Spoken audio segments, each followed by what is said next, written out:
మరి ఎందుకు అల్బానియా అనేటువంటి ఒక దేశం మొట్టమొదటి ఏఏ మినిస్టర్ని అపాయింట్ చేసుకున్నారు అంటే దాని యొక్క రీజన్స్ ఏంటి అంటే ముందుగా కరప్షన్. సో కరప్షన్ అనేటువంటిది లేకుండా చేస్తారు, అంటే అవినీతి అనేటువంటిది లేకుండా చేయడం జరుగుతుంది. ఇంకొకటి సో లైక్ ఇన్ఫ్రాస్ట్రక్చర్ డెవలప్మెంట్ కోసమో, స్కీమ్స్ ఇంప్లిమెంటేషన్ కోసమో, లేదంటే కాంట్రాక్ట్స్ సంబంధించి వేగంగా ఈ ఏఐ మినిస్టర్ డెసిషన్ తీసుకొని ఎటువంటి పక్షపాతం లేకుండా పర్మిషన్స్ని ఇస్తూ జరుగుతుంది. క్లియర్.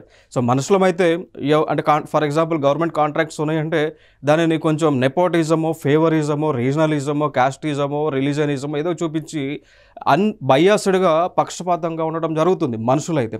బట్ ఇవి ఆర్టిఫిషియల్ ఇంటెలిజెన్స్ రోబోట్స్ కాబట్టి సో ఏదైతే ప్రాపర్ డాక్యుమెంట్స్ ఉంటాయో, ఎవరికైతే ప్రాపర్ జెన్యూనిటీ ఉంటుందో వారికి మాత్రమే ఆ యొక్క లైసెన్స్లోనో, కాంట్రాక్ట్లను, బిల్స్లను అప్రూవ్ చేసేటువంటి విధంగా ఈ రోబోట్స్ ఉంటాయి. కాబట్టి అల్బేనియా ఒక అడుగు ముందుకు వేసి ఆ రోబోట్ ద్వారానే ఆన్లైన్ పర్మిషన్స్ కానీ, ఈ పర్మిషన్స్ కానీ, ఈ గవర్నెన్స్ని కానీ, ఈ కాంట్రాక్ట్స్ కానీ ఇవన్నీ కూడా ఇవ్వబోతా ఉంది.